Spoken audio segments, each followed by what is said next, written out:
Seja bem-vindo à Primeira Igreja Batista do Pará. Seu vídeo já vai começar. Mas antes, não esqueça de se inscrever, dar o like e ativar as notificações. Queridos, abram por favor a palavra do Senhor em 1 Coríntios, capítulo 4. 1 Coríntios, capítulo 4, capítulo 4, versículo 8 e 9. É o que nós vamos considerar nesta noite. 1 Coríntios, capítulo 4, versículos 8 e 9. Foi muito bom, um parêntese enquanto vocês procuram, foi muito boa essa ideia do núcleo de oração, de colocar aqui os 10 mandamentos aqui, enquanto nós oramos. Essa é um resumo, digamos assim, uma condensação da lei do Senhor, do antigo mandamento, é uma lei moral que recai sobre os cristãos também. Nós temos que cumprir os 10 mandamentos. Só que nós não cumprimos os 10 mandamentos para alcançar a graça do Senhor. Nós podemos cumprir porque nós já alcançamos a graça do Senhor. É por isso que nós oramos aqui no momento de oração, pedindo que o Senhor nos ajude a cumprir estes mandamentos. Achei muito legal. Queridos, 1 Coríntios capítulo 4, versículo 8 a 9, nós vamos dar continuidade à nossa série de exposições. Hoje já estamos pela 28ª exposição nesta carta, e vamos lá. Existe um personagem muito interessante na mitologia grega, chamado Midas. Quem já ouviu falar no Midas, levanta a mão aí. Olha, uma boa parte já ouviu falar no Midas, ou mais conhecido como Rei Midas. Conta a história com E, porque é mitologia. Conta a história que Midas era um rei que vivia com abundância em seu castelo junto com a sua amada filha. E, embora possuísse muitas riquezas, Midas sempre desejava mais e mais. Ele era tão apegado ao seu ouro que o passatempo favorito do rei Midas era contar moedas de ouro. Um dia, um homem chamado Sileno, servo e amigo de Baco, para quem não sabe, na mitologia grega, Baco era o deus do vinho. Então, Sileno, amigo deste deus da mitologia grega, depois de tanto beber, se perdeu e foi encontrado por alguns camponeses que o levaram Sileno até Midas. Midas reconheceu aquele homem e o tratou com toda hospitalidade. Após um tempo, Midas levou Sileno de volta, são e salvo, ao seu deus e amigo Baco. Cheio de alegria, o deus do vinho, Deus com letra minúscula, tá, gente? O deus do vinho ofereceu a Midas o direito de escolher a recompensa que ele desejasse, qualquer coisa. E Midas teve uma brilhante ideia: já sei, eu quero que tudo que eu toque vire ouro. Esse foi o pedido do rei Midas. Baco consentiu e ficou triste, porque sabia que o pedido foi muito mal feito, muito mal despendido. Midas seguiu de volta para seu castelo, muito alegre com o novo poder adquirido. Mal acreditou ele que quando pegou num galho de uma planta, o galho se tornou ouro. E depois segurou uma pedra e a pedra se tornou de ouro. E depois ele pegou um bocado de areia do chão e virou pó de ouro. Ele chegou em casa cheio de alegria. Até que quando ele chegou no castelo, ele pediu que os empregados fizessem aquele jantar maravilhoso para ele celebrar o novo dom que ele tinha recebido. E então foi quando Midas percebeu, horrorizado, que a comida que ele tocava virava ouro. Ele queria colocar um pedaço de pão na boca e o pão se tornava ouro. Tudo que ele tentava se alimentar, inclusive bebida, se tornava ouro. O resultado disso tudo foi que ele ficou desesperado. Se não bastasse o fato de não conseguir comer, sem querer ele tocou na filha. E a filha virou uma estátua de ouro. Consternado com essa aflição sem precedentes, depois de muito sofrer, quando estava quase morrendo por fome e sede, ergueu os braços e orou numa prece ao deus Baco, implorando que o livrasse daquela destruição. Baco ouviu, consentiu com o pedido e disse: olha, limpe tudo com água corrente do rio tal. Se você fizer isso, as coisas voltarão ao normal e você não vai mais transformar nada em ouro. Midas correu, cumpriu o que o rei havia dito, o que o Baco havia dito, e inclusive a própria filha ele banhou no rio e voltou. Isso é o que conta a mitologia grega. Isso aqui pode nos ajudar a ilustrar um pouco o que Paulo tenta nos ensinar na passagem que nós vamos considerar nesta noite. Então vamos, enfim, ler a palavra do Senhor. Diz lá, 1 Coríntios capítulo 4, verso 8. Vocês já têm tudo o que querem, já se tornaram ricos, chegaram a ser reis, e sem nós. Como eu gostaria que vocês realmente fossem reis, para que nós também reinássemos com vocês. Porque me parece que Deus nos colocou a nós, os apóstolos, em último lugar, como condenados à morte. Viemos a ser um espetáculo para o mundo, tanto diante de anjos como de homens. Vamos orar. Pai, obrigado pela Tua palavra. Fala conosco mais uma vez nessa noite pelo poder do Teu Santo Espírito, Pai. É o que te pedimos em nome de Jesus. Amém. Um problema, talvez muitos aqui, eu acho que temos algumas pessoas que estão vindo da JC agora, não tem acompanhado a série, mas não tem problema. Você vai compreender essa passagem e eu faço um breve resumo toda vez da onde a passagem se encontra no contexto. Mas vamos lá. Qual é o contexto dessa passagem? Um problema crônico, um problema comum na igreja de Corinto era uma postura de grupos, partidos que se dividiam e se colocavam em contraposição a outros dentro da igreja, alegando que o meu grupo é superior ao seu, não, o meu grupo que é superior ao seu, e etc. E eles elegiam alguns líderes fictícios para defender o seu grupo. Não, o meu grupo é melhor porque o meu grupo é de Paulo. Não, o meu grupo é melhor porque o meu grupo é de Apolo. Era esse o problema lá que estava acontecendo em Corinto. Paulo exorta, então, desde o início da carta, que os irmãos da igreja de Corinto deveriam permanecer unidos em humilde comunhão. No capítulo 3, avançando bastante na carta, Paulo destacou que a importância individual do cristão, isso aqui é muito importante, a importância individual do cristão está diretamente relacionada à medida em que ele coopera junto com os outros para a glória de Deus. Então, a sua importância como cristão, ela está diretamente relacionada a como você coopera com seus irmãos em busca da glória de Deus. E do outro lado, aqueles que contribuem para causar intrigas, contendas e divisões, esses trabalham para destruir a igreja do Senhor Jesus. Nos versos 1 a 5 do capítulo 4, o capítulo que estamos considerando, Paulo destacou a real natureza do servo de Deus, comparando-os a remadores de galés, aqueles escravos que remam embaixo dos navios, e os mordomos ao serviço do Senhor. Por que Paulo ensinou isso? Por que Paulo usou essas duas ilustrações? Vamos relembrar. Porque aqueles homens diziam, não, nós somos melhores, o meu líder, ele é superior. Aí Paulo vai dizer, olha, vocês entenderam errado. Na verdade, todos nós, eu, Paulo, Pedro, Apolo e todos os demais que servem ao Senhor são como aqueles remadores embaixo do navio que juntos remam numa mesma direção conforme orientado pelo seu Senhor. Consequentemente, então, o dever, Paulo destacou que o dever de todo servo cristão, acima de tudo, é a fidelidade. Como é que o remador de galé funcionava?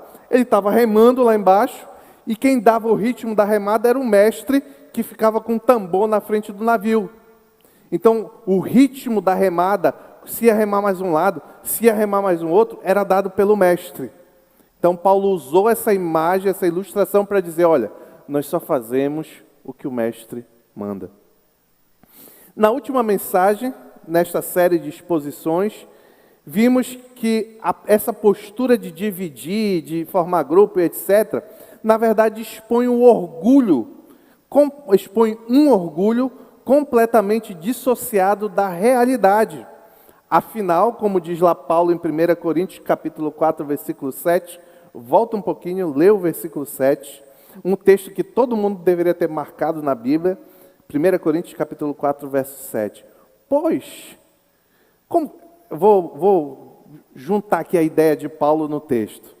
Pois quem torna você que se diz melhor, você que se diz superior, você que diz que o seu grupo é melhor, quem torna você diferente de qualquer outra pessoa? Ou que o seu grupo, ou você, ou qualquer pessoa que você conviva, tem que não tenha recebido? E se o recebeu, por que se orgulha como se assim não fosse? Aqui, Paulo está introduzindo o tema que nós vamos conversar hoje. Hoje vamos ver como Paulo ensina ironicamente aos irmãos em Corinto que nem tudo que reluz é ouro, tá?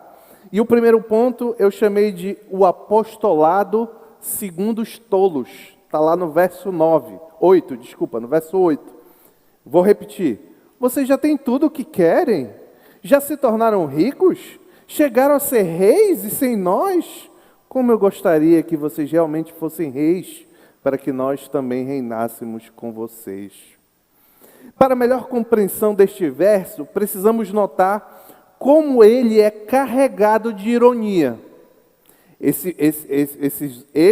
O 7, 8 e 9 são 3 versículos nessa carta que são carregados de ironia. A ironia é uma figura de linguagem que usamos palavras em um sentido oposto do normal. Dizemos uma coisa querendo dizer outra. Essa é a intenção do apóstolo Paulo aqui. Essa ironia fica clara quando Paulo se dirige aos coríntios e diz: vocês já têm tudo o que querem. Quando Paulo diz vocês já têm tudo o que querem, de fato, ele não acredita que os coríntios tinham tudo, mas chama atenção para o fato de que eles pensavam, eles imaginavam ter satisfeito as suas exigências espirituais e materiais no grupo deles e que eles não possuíam necessidade de coisa alguma e mais ninguém. Então, quando Paulo diz vocês já têm tudo, na verdade ele está dizendo não, vocês não têm tudo. Aí é o ponto da ironia. A lógica do raciocínio de Paulo é simples. Se o seu grupo, o seu partido, o seu líder idolatrado são os maiorais, logo vocês não precisam de mais nada e nem ninguém, pois já tem tudo. Em total contraste com a realidade, por isso a ironia, os irmãos de Corinto se consideravam bem-sucedidos na igreja e na sociedade, cultivando a falsa noção de que cada um era superior aos demais. Isso é muito claro, aquele que se acha superior necessariamente compreende que não precisa dos demais. Era isso que os grupos na igreja de Corinto estavam fazendo. Pessoas autossuficientes enganam a si mesmas, especialmente dentro da igreja. Fora da igreja isso já é uma tolice muito grande. Dentro da igreja é uma tolice maior ainda. Pessoas autossuficientes se enganam a si mesmas, pois acreditam que são ricas quando são absolutamente pobres.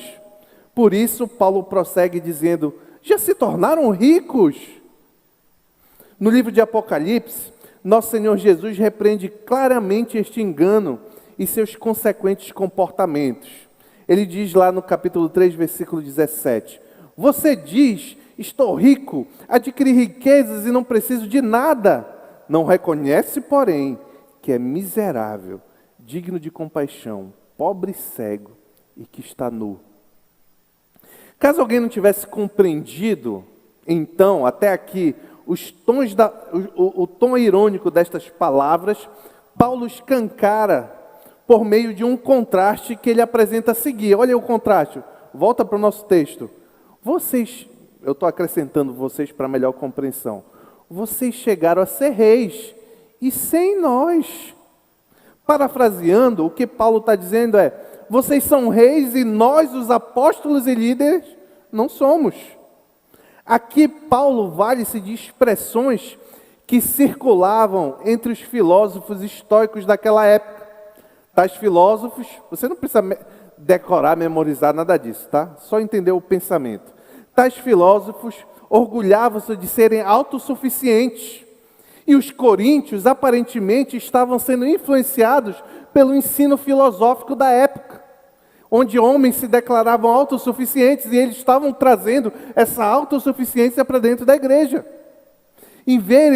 Ao invés de verem a si mesmos como cidadãos do reino de Deus, remadores de galé como Paulo se via, mordomo como Paulo se via, os irmãos da igreja de Corinto agem como se fossem soberanos nesse reino. Ao contrário de Paulo, Apolo, Pedro, Jesus. Jesus é soberano, mas ao contrário de como eles estavam interpretando ali. Na sequência do verso, então, o tom irônico de Paulo permanece, mas agora aponta para um desejo do apóstolo. Ele diz, como eu gostaria, e aqui parece que Paulo vai mais direto, as palavras são mais literais. Como eu gostaria que vocês realmente fossem reis. Paulo expressa o desejo de que o reino de Deus de fato tivesse chegado, e sua totalidade, a totalidade dos crentes em Corinto reinasse com Cristo, reinassem com Cristo, como é prometido nas Escrituras. 2 Timóteo capítulo 2, a partir do verso 11 diz, esta palavra é digna de confiança. Se morremos com Ele, com Jesus, com Ele também viveremos.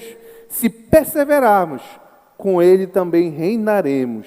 Se o negamos, Ele também nos negará. O reino que Paulo está se referindo no final do verso, que ele gostaria que tivesse sido implementado e que de fato todos os cristãos naquela época reinassem, inclusive ele, Paulo e os demais líderes e apóstolos, é o reino de Cristo. É o reino que nós aguardamos para reinar com Cristo, conforme a palavra ensina. Só que não era o caso. Não era o caso daqueles irmãos. O reinado deles era muito diferente.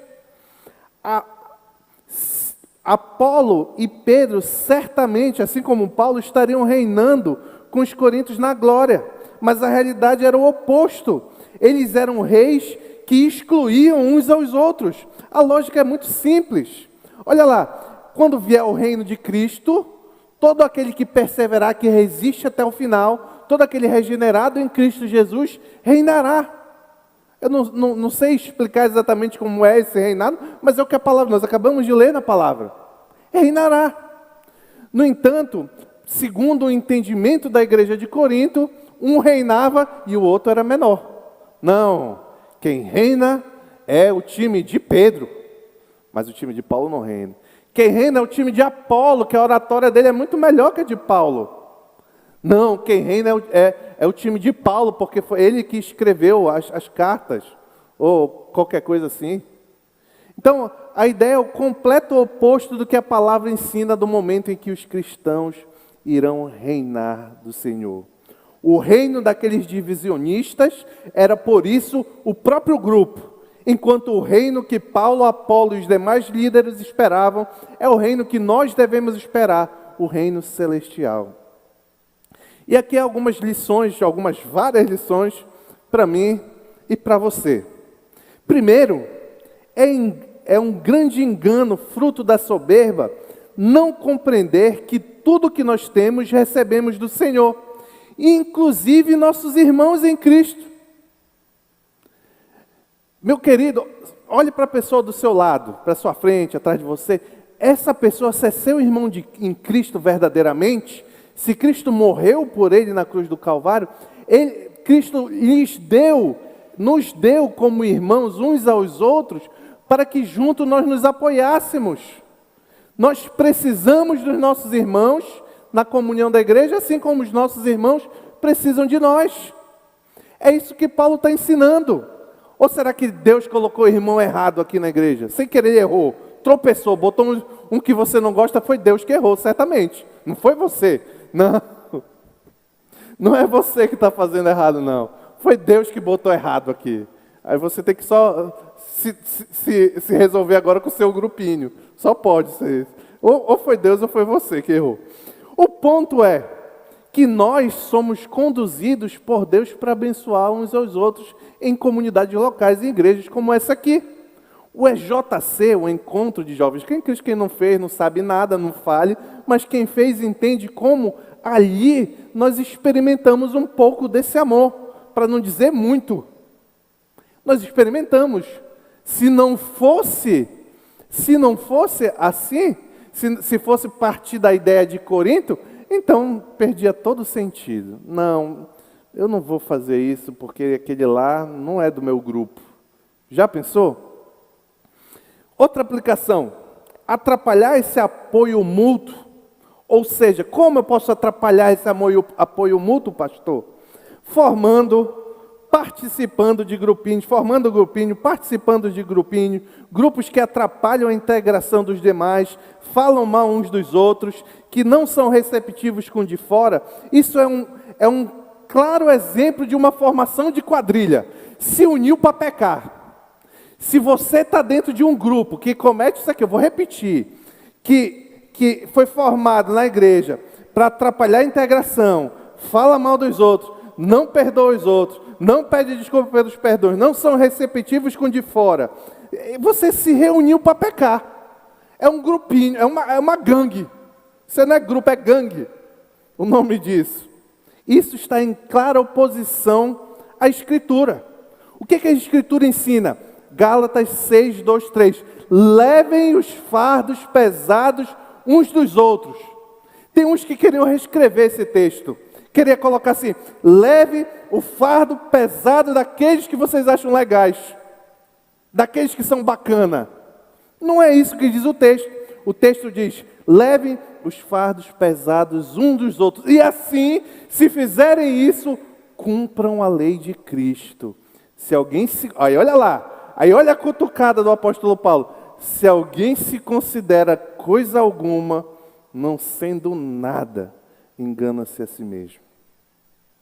A soberba, neste caso que eu acabei de falar desses grupos, assim como naqueles grupos da igreja de Corinto, agora nós estamos trazendo para a nossa realidade, está na ideia de que nosso grupinho é o bastante, que com o nosso grupinho temos tudo que precisamos, que se exploda os demais. Esses soberbos acham que têm tudo, mas já se tornaram, que têm tudo, mas são na verdade miseráveis, pobres, desgraçados, e estão nus, como nós lemos agora há pouco. Há um ensino implícito aqui também.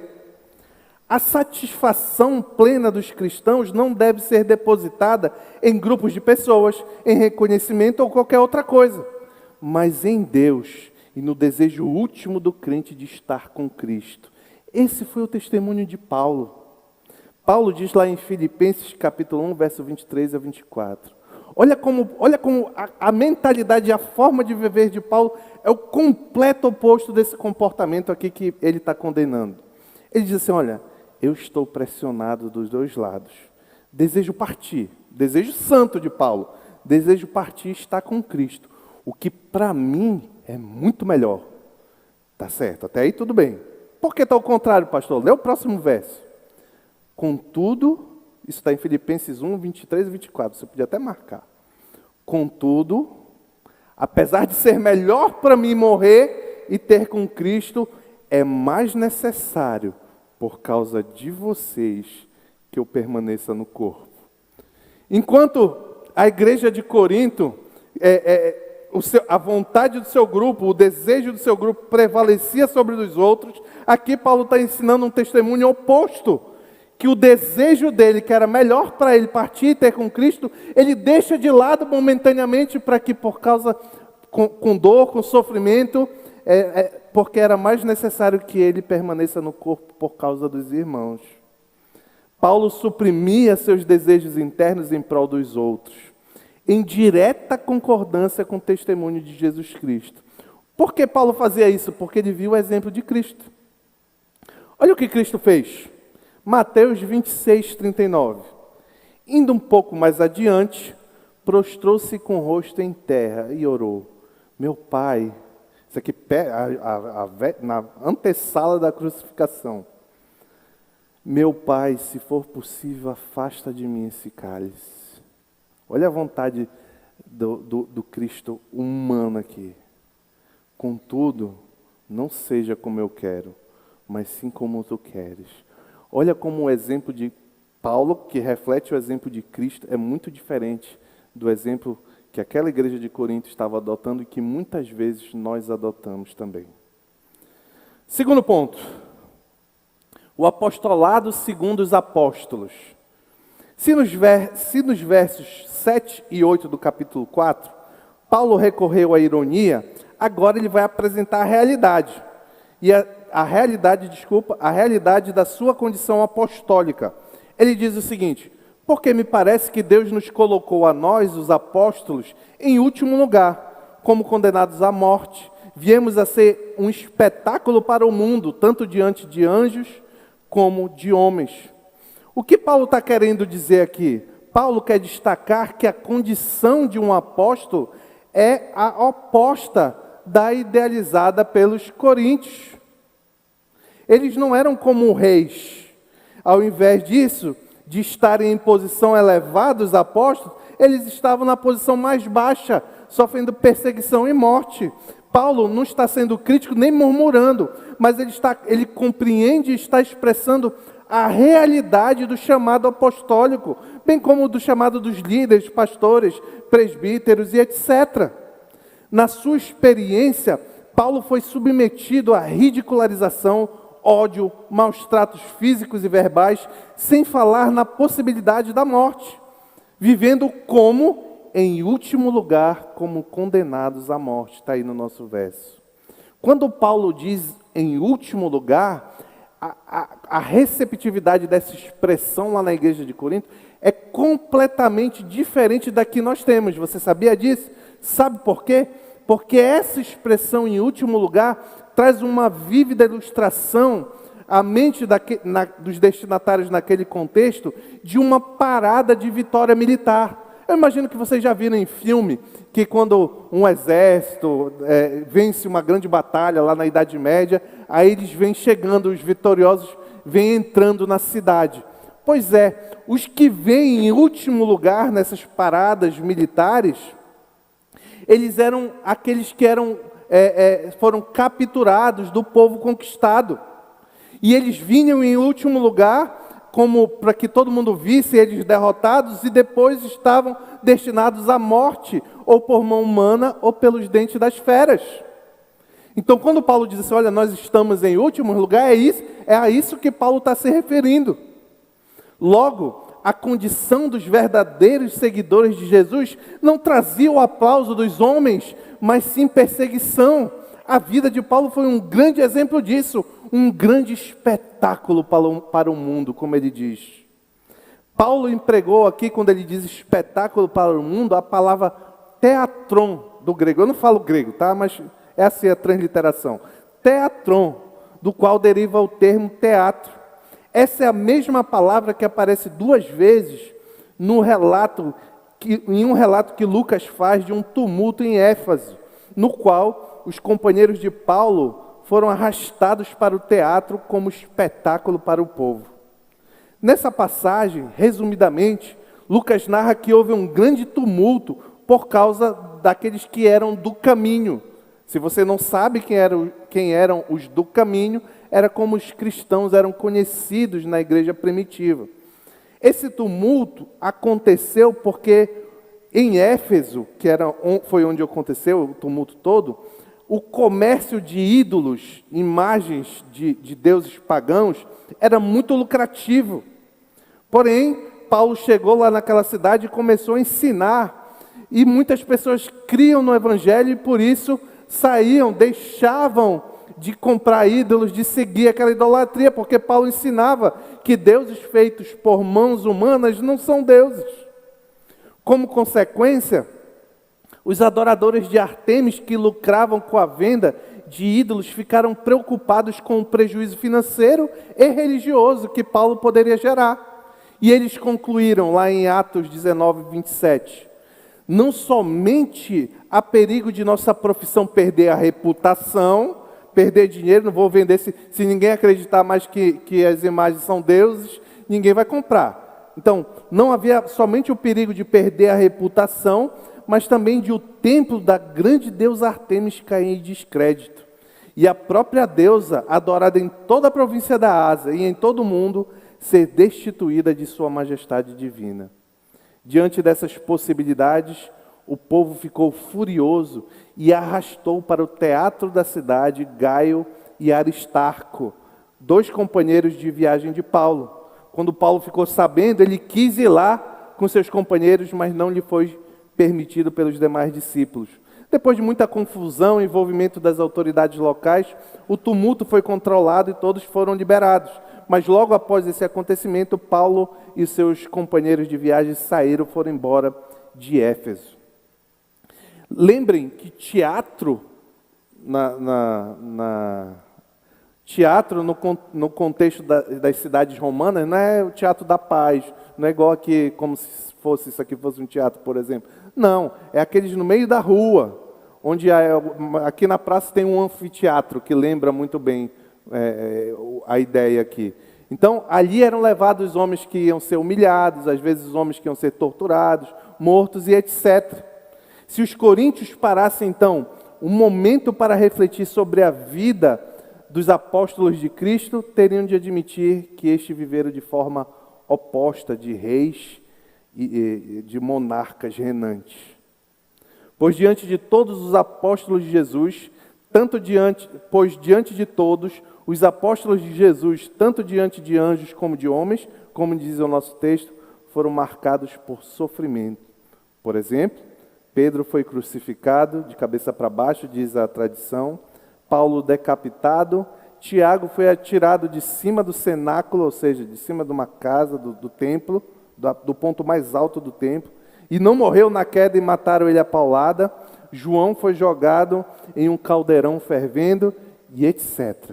Isso aqui é só dos apóstolos. Não se iluda, algumas lições para mim e para você.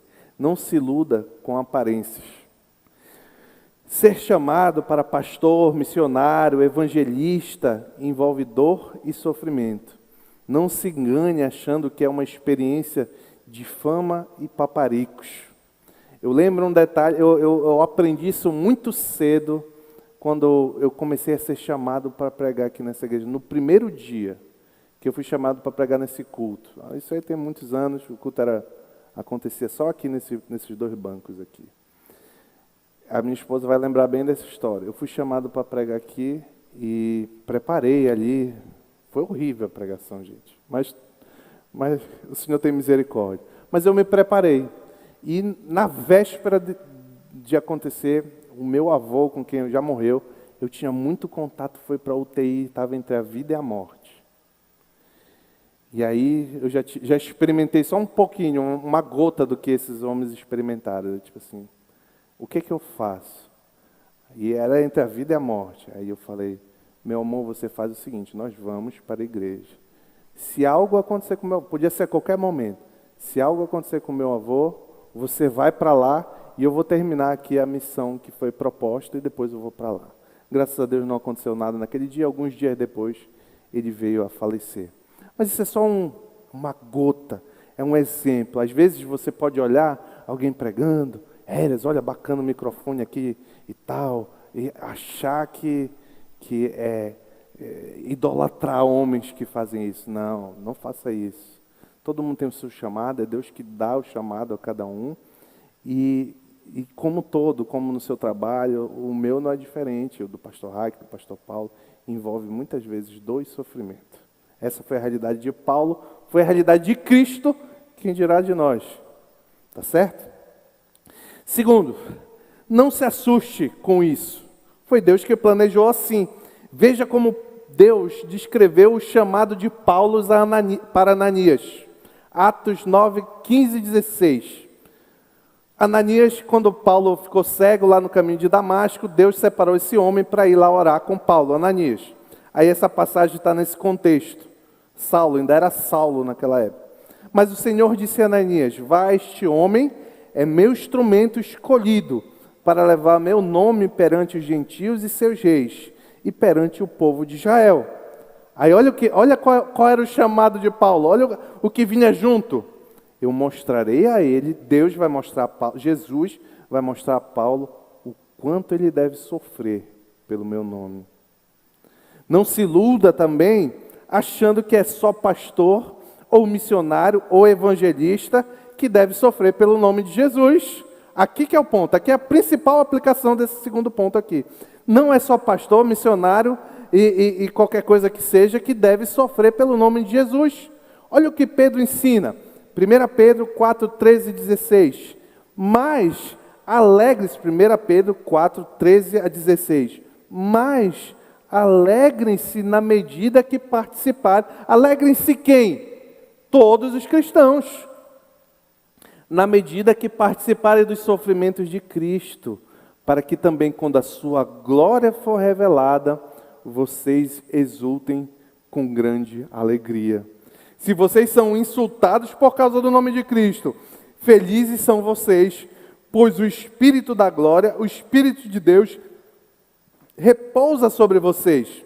Se algum de vocês sofre, que não seja como assassino, ladrão, criminoso, ou como quem se intromete em negócios alheios. O que Pedro está ensinando aqui? Se você sofre pelas coisas do mundo, isso aí não tem valor nenhum. Mas todo cristão deve sofrer pelos os sofrimentos de Cristo. E se sofrer como cristão, que vai dizer lá no verso 16, contudo, se sofrer como cristão, não se envergonhe. Pelo contrário, glorifique a Deus por meio desse nome, do nome de Jesus Cristo. Todo cristão, meu irmão, eu e você, somos chamados a, em alguma medida, a sofrer pelo nome de Cristo. Se não tem alguma coisa errada com a nossa vida. Talvez tenha muita coisa errada. Você tem sofrido pelo nome de Jesus? Ou quando fica difícil, cansativo, chato, você prefere desistir? Às vezes é um serviço que você faz na igreja.